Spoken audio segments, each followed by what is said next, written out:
Estamos de volta com o nosso Visão Geral de hoje, aqui pela Rede Família. Lembrando que você pode participar do programa mandando o seu WhatsApp para o 999183131, 999183131. Se você não estiver na área 19, claro, colocando o código 19.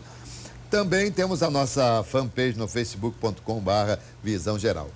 E a notícia interessante é que você pode acompanhar as entrevistas que foram feitas aqui no Visão Geral no YouTube. Você procurando lá Visão Geral com Alberto César, você vai acompanhar as entrevistas que fazemos e que já fizemos aqui no nosso Visão Geral. Hoje, com o presidente da Câmara Municipal de Campinas, Rafa Zimbaldi. Rafa, você falou uma coisa interessante sobre alguma mudança, algumas coisas que poderiam passar pelo processo de análise, inclusive, né, de reformas e tal. Eu queria questionar você, quando as pessoas, muitas vezes, e eu passei a perceber isso depois de fazer esse programa, né, quando há mais de um mês entramos no ar, o pessoal questiona muito. Eu sinto que eles querem que os vereadores façam muito mais. E às vezes, né, eu, nos meus parcos conhecimentos, eu digo, olha, eu acho que isso aí não faz parte da alçada do vereador. Você acha que o vereador anda meio de mãos atadas? Ele precisava ter um pouco mais de liberdade? Alberto, não vou nem dizer mãos atadas, né? O que acontece é que muitas vezes a população confunde qual é a verdadeira função do parlamentar, né? Seja vereador, seja deputado, ou seja deputado federal, senador. A função do Poder Legislativo qual que é? É legislar, ou seja, propor projetos de lei para a cidade, para o seu estado e para o país, e fiscalizar o Poder Executivo. Fiscalizar aonde o dinheiro dos impostos estão sendo investido, aquilo que é discutido no final de todo o ano, por exemplo, para o ano seguinte, que é o orçamento, no caso nosso aqui do município. Fiscalizar, a nossa função é fiscalizar se determinadas obras estão sendo cumpridas ou não. Muitas vezes o que o vereador faz é o elo entre a população, entre o bairro e o prefeito e a prefeitura. Logicamente que o prefeito, numa cidade como Campinas, por exemplo, com mais de 1.500 bairros, é difícil o prefeito saber qual é a realidade de cada bairro, qual é a necessidade de cada bairro. E aí entra o vereador, né? Que aí também é uma função nossa, propor indicações, ou seja, por exemplo, nós temos um determinado bairro que precisa de uma creche, de uma escola, de um posto de saúde. Qual é a nossa função? É dizer para o prefeito a falta que aquilo está fazendo naquele determinado bairro, né? E aí não é só, mas, por exemplo, um asfalto também. E aí o vereador, ele faz o link, esse elo entre população e prefeitura. E muitas vezes o que a população confunde é o seguinte: ela acha que o vereador ele tem a capacidade de fazer, tem o poder de resolver. O vereador não resolveu o problema do posto de saúde, ou não resolveu o problema do nosso asfalto. E na verdade não é essa a verdadeira função do vereador. Agora, o que também eu começo a imaginar é o seguinte: são 33 vereadores, 33 cabeças pensando, fazendo projetos. Vai chegar um momento, com o passar do tempo, que vai ser muito difícil você garimpar. Você vai ter que garimpar muito para encontrar um projeto para fazer, porque tudo já foi feito. Me passa a ideia de que as indicações passam a ser meio que prioritário, né?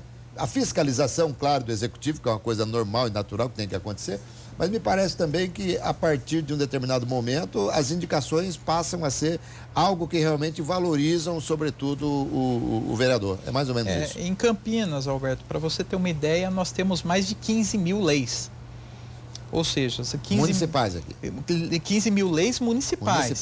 15 mil leis municipais. E aí você cria a lei, você propõe o projeto de lei, ele é aprovado, e muitas vezes você tem que fiscalizar se o Poder Executivo está cumprindo aquela determinada lei, né? Então, primeiro que o número de leis que hoje existe é bastante grande. O que acontece muitas vezes é o vereador, ele determinado momento, como você disse, a questão do Uber, né? É uma questão que apareceu agora, momentânea, né? E aí nós vamos discutir todo esse processo internamente na Câmara, qual é a melhor saída, qual é a melhor lei, e aí você propõe e discute junto com a população tudo isso. Mas é difícil você identificar leis para o município e depois ser cumprida. Isso que é o mais importante, né? Não é só você propor o projeto de lei, né? E além da aprovação, você tem que obrigar, fiscalizar o Poder Executivo se ele está cumprindo aquela determinada lei. Ô, Rafa, você falou que Campinas tem mais de 15 mil leis, só Campinas. Nós temos o Código Civil, né? O livro do Código Civil. Existe, desculpa a ignorância aqui, mas existe um livro, um livro de leis em Campinas? É possível ter esse acesso? Existe sim. Na verdade, nós temos uma das leis... Isso aí também tem que ser reeditado sempre, porque as leis vão... Uma das leis mais importantes, aliás, a lei mais importante que nós temos no município é a lei orgânica do município. Né? Assim como nós temos a Constituição Federal, nós temos a Constituição Estadual, nos municípios nós temos as Constituições Municipais, que é a lei orgânica do município. E periodicamente aqui em Campinas, o Alberto, nós fazemos uma revisão. A função da Câmara também é essa, fazer uma revisão e propor mudanças na lei orgânica para serem modificadas, para até atualizar, assim como foi feito no Código Civil, por exemplo. Muito bem, né? Porque na Constituição tem as emendas constitucionais, que seriam as aqui emendas... Aqui as emendas da lei orgânica, da lei orgânica, exatamente. Entendo. Mas então tem o livro. É a PELON. Né? Você tem a emenda na Constituição, aqui você tem a emenda na lei orgânica, projeto de lei orgânico. Muito bem, então tem esse livro, Tem, né? tem sim. Muito bem. O Rafa, você é presidente da Câmara, é a sua primeira gestão, né, como presidente da Câmara? Como presidente da Câmara, a minha primeira gestão. Você pode, eventualmente, se você for candidato a vereador, se você se eleger novamente, você pode ainda pleitear a sua, porque no caso seria uma reeleição a presidente da Câmara, pode? Quando você tem uma mudança de mandato, você pode concorrer novamente a presidente da Câmara. Quando muda o mandato. Tá. Não necessariamente o prefeito, né? Mudou o mandato. Mudança de mandato. Um mandato tem 4 anos, ou seja, o presidente ele tem um mandato de 2 anos, né?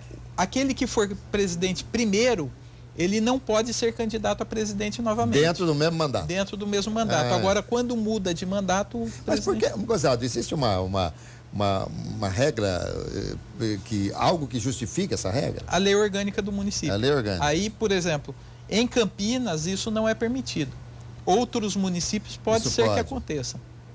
Entendi. Então nós nunca teremos em Campinas. Isso é coisa recente, não? Não, isso já é histórico. Tá, então em Campinas nós nunca tivemos e nunca teremos um presidente da Câmara que tenha iniciado com o prefeito e que tenha terminado com o prefeito o mandato, porque ele não poderia, teria que sair. Com o presidente. Com o presidente, como presidente. Isso, não.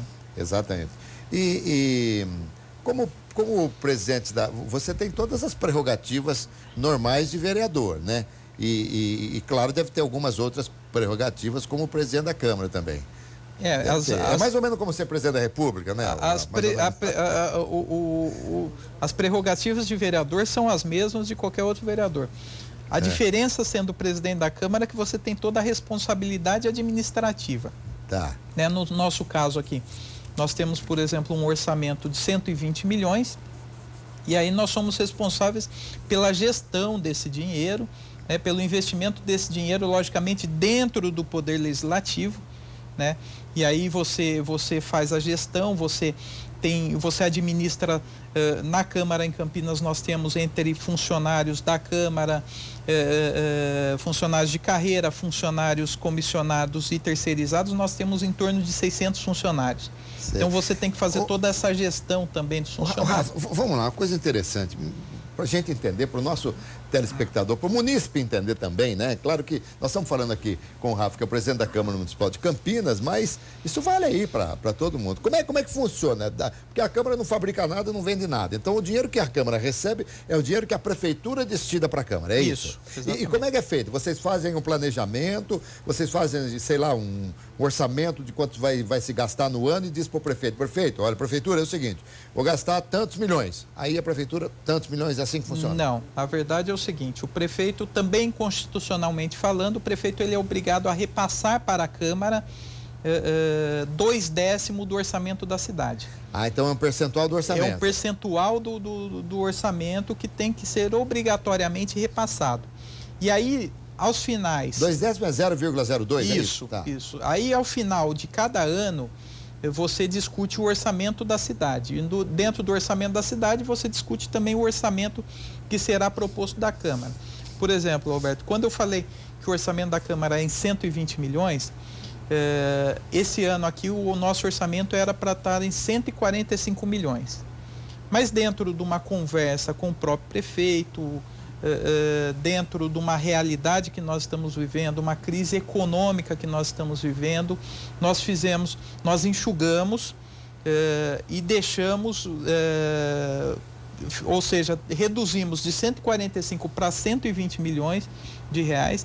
Logicamente que isso acaba sendo bastante enxuto. Bastante enxuto, a gente tem que reduzir contrato, reduzir número de funcionários. Espera um pouquinho, deixa eu só entender aqui. Isso foi um acordo, foi uma, digamos assim, uma gentileza da Câmara para com a Prefeitura, porque pela lei orgânica a Câmara teria direito a receber os 140 e pouco. Os 145 milhões seria o direito que a Câmara teria. Mas aí dentro de um acordo entre Poder Legislativo e Poder Executivo, nós reduzimos isso para 120 milhões para que o prefeito ele possa investir aí nas áreas mais prioritárias, saúde, educação, segurança pública, ou seja, nas áreas mais prioritárias que a Câmara não gastaria esse dinheiro e já desde o início do ano já começaria a deixar à disposição da Prefeitura. Então, além de tudo, tem o exercício de fazer ali uma redução para que a coisa se encaixe, e está dando para viver com 120. Com certeza, então, e ainda, Alberto, ainda depois de toda essa redução, ao final do ano, sobrando dinheiro, nós devolvemos ainda mais à Prefeitura. Assim como nós devolvemos 5 milhões no ano passado. Ano passado, 5 milhões? Bom, nós estamos falando em muitos milhões aqui, mas eu vou falar em 100 mil para você aqui da promoção Você é Quem Manda, hein? Promoção Você é Quem Manda na sua vida vai entregar já essa semana um mega prêmio duplo. É isso que você ouviu, são 100 mil reais para você e 100 mil reais para quem você quiser dar, hein? Total 200 mil reais, é isso mesmo. Essa pode ser a sua hora de realizar um sonho. Tá esperando o quê? Participe, ligue agora mesmo para o telefone que está no rodapé do vídeo aí, ó. 996450917 e concorra. Já entregamos muitos prêmios, várias pessoas mudando de vida, realizando sonhos, né? É muito bonito isso, você pode ser o próximo sortudo. Acredite, ligue várias vezes, acumule. Todas as vezes que você ligar, você tem uma chance. Quanto mais vezes você ligar, mais chance você tem. Não demore, hein? Anote aí, 996450917. Boa sorte pra você! Eu volto já com Rafa Zimbaldi.